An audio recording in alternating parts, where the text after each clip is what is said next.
तो सभी भक्तों को राधे राधे, हरे कृष्णा, जय माता दी। तो मैं ये वृंदावन से लाई थी गरबा ड्रेस अपने छोटे लाला के लिए और लाडली के लिए, जो कि मैं पहले नवरात्र में इनको पहनाना चाहती थी। तो मुझे अच्छी लगी तो मैं ले आई।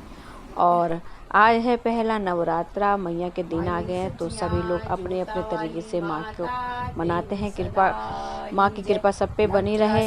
इसी प्रकार मैं भी अपने घर में छोटी सी पूजा जरूर करती हूँ। मेरा हवन तो 8 दिन में हवन जरूर करती हूँ। सबको ही करना चाहिए, क्योंकि माँ हवन पाठ से बहुत खुश होती हैं। करेंगे हम माता के दर्शन।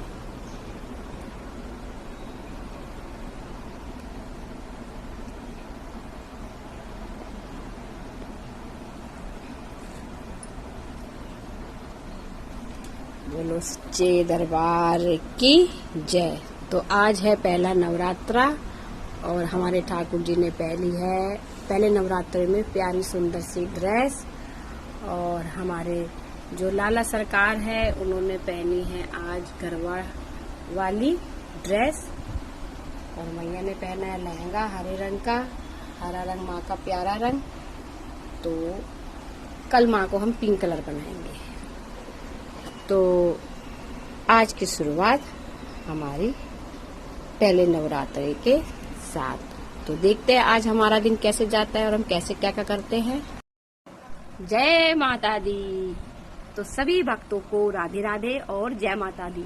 तो आज का जो मेरा छोटा सा ब्लॉग रहेगा वो है पहले नवरात्रि का, जिसमें मैंने पहनी है साड़ी। देख सकते हैं आप।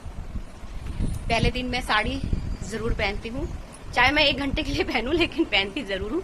और ताकि पूरा साज श्रृंगार करके ही माँ का श्रृंगार करती हूँ। ये तो मेरी शुरू से ही आदत है कि मैं जब भी पूजा करती हूँ तो मैं पहले खुद तैयार हो जाती हूँ, फिर बैठती हूँ। मैं चाहती हूँ जैसे मैं मैया को दिखूं या अपने कन्हैया को दिखूं या अपनी लाली को दिखूं, वो हमेशा मुझे ऐसे ही रूप में देखना पसंद करे। तो बस इसीलिए मैं श्रृंगार करके, इसलिए मुझे सब हंसी भी उड़ाते हैं। तो चलिए, है नवरात्रा और सब ने अपने अपने घर में माता रानी को विराजमान कराया है। और मेरी तो खैर पता ही है आपको।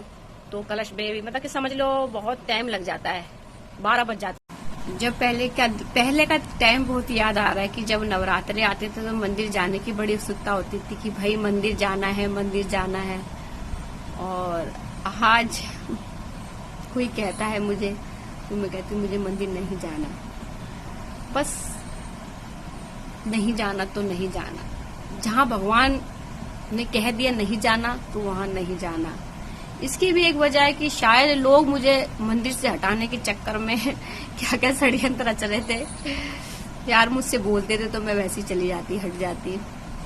मैं तो वैसे ही ठाकुर सेवा में इतनी व्यस्त रहती हूँ कि मुझे नहीं होता इतना टाइम, फिर भी टाइम निकाल के जाती थी। पर झूठा इल्जाम जो लगाया ना मेरे पे, मुझे अच्छा नहीं लगा। तब से मेरा मन बहुत कम है, बहुत कम जाती हूँ। पैसे भी नहीं, पहले के हिसाब से नहीं। झूठा इल्जाम ये था कि मैंने मंदिर में प्रसाद फेंक के दिया। बहुत मेरे लिए बहुत बड़ी बात है ये, बहुत बड़ी। और जिसने भी ये कहा होगा, मैं तो चाहूंगी उसका भी भला। कहने वाले का तो सबसे ज्यादा भला, सुनने वाले का तो चल है ही, कहने वाले का भला। खुश रहो, कृपा तुम पे बरसती रहे। हम तो यही कहेंगे। बद्दुआ देके हमें भी कुछ नहीं मिलना। चलिए कोई नहीं, छोटा मोटा होता रहता है। आपको ब्लॉग भी दिखा लेते हैं। बहुत बातें हो गई, भगवान भलाई करे इसका। लगा दिया है लस्सी का भोग माता श्री को, और लगा दिया अपने कन्नू को। जब तक ये लस्सी पीते हैं मैं आपको कुछ दिखाती हूँ। जैसे कि मैंने बताया था कि भक्त जनों ने ड्रेस से दी है मुझे बनाने के लिए, तो मैं वो ड्रेस दिखा देती हूँ आज आपको कि कौन कौन सी ड्रेस दी है, वो दिखाती हूँ मैं आपको। तो मेरे पास ये 4 ड्रेस आई हुई है। सबसे पहले आप देखिए, ये वाइट ड्रेस है, आप देख रहे हैं। ये मारविका जी ने दी है हमारे लाला जी के लिए वाइट। कह रही मैं इनको वाइट ड्रेस में देखना चाहती हूँ। ठीक है जी। और ये दी है एक बीना जी ने, तो वो कहती मैं इनको गोल्डन में देखना चाहती हूँ। मैंने कहा चलो जी ठीक है। और ये दी है सुषमा ने सर्दियों के लिए वेलवेट की। बहुत सुंदर लग रहा है कपड़ा, अच्छा भी है। तो ये उन्होंने बोला है कि भाई ये ड्रेस आप दीपावली के दिन पहना या करवा चौथ पे, देखते हैं कब पहनाते हैं। और ये एक साड़ी आई है लाडली के लिए, तो देखते हैं, ड्रेस बनाते हैं। कुकर ही मैया भी पहन सकती है अगर मैया को अच्छी लगे तो। ये तो बात की बात है। ये चंदना ने भेजी है हमारी लाडली के लिए। तो फ़िलहाल इन लोगों ने मुझे देखो कपड़ा तो फुल दे दिया, लेकिन अस्तर जो है नहीं दिया, क्योंकि ये बिना अस्तर के नहीं बन पाएंगे। इनमें अस्तर लगाना बहुत ज़रूरी है। तो कोई नहीं, अस्तर मैं सबके ले आई हूँ। कपड़े बहुत ही सुंदर हैं। आपको कैसे लगे कमेंट्स में ज़रूर बताएं। तो शुरुआत मैं करती हूँ इस वाली ड्रेस से।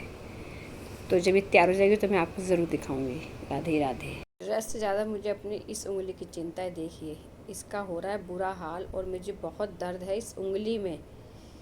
बहुत सुनसा हो रहा है, पता नहीं क्या होगा। ये देखिए पता नहीं क्या हो रही है इस उंगली का। मेरे को कुछ समझ नहीं आ रहा कि क्या है, पर तकलीफ़ बहुत है। पर चलो, तकलीफ़ से ज़्यादा मुझे अपने लाडले की ड्रेस तैयार करनी है। तो करते हैं ड्रेस, मिलेंगे आपको नेक्स्ट ब्लॉग में। तो हो रही है शाम के खाने की तैयारी, यानी कि भोग प्रसाद की। क्योंकि मेरे बेटे ने व्रत रखा है। अगर मैंने रखा होता तो मेरे को तो ज़रूरत नहीं थी, मैं सिर्फ भोग बनाती। पर भैया छोटा है अभी, वो व्रत रखता है। तो मैंने आलू की सब्ज़ी छौंक दी है, और आटा मैंने गूंद दिया है सिंघाड़े का, क्योंकि कुट्टू का आटा तो हम लोग सही नहीं खाते। तो ये मेरा रेडी है। अब बना रही हूँ मैं उसके लिए रायता। उसके बाद बनाऊँगी साबूदाने की खीर। ये माँ का भोग भी हो जाएगा और उसका पेट भी भर जाएगा। चलिए बना लेते हैं, फिर आपसे मिलेंगे जब हम भोग प्रसाद लगाएंगे। ठीक है, जय माता दी। तो लीजिए, हो गए हैं भोगी प्रसादी तैयार। अब हम लगाएंगे अपनी मैया रानी को, ठाकुर जी को भोग प्रसाद।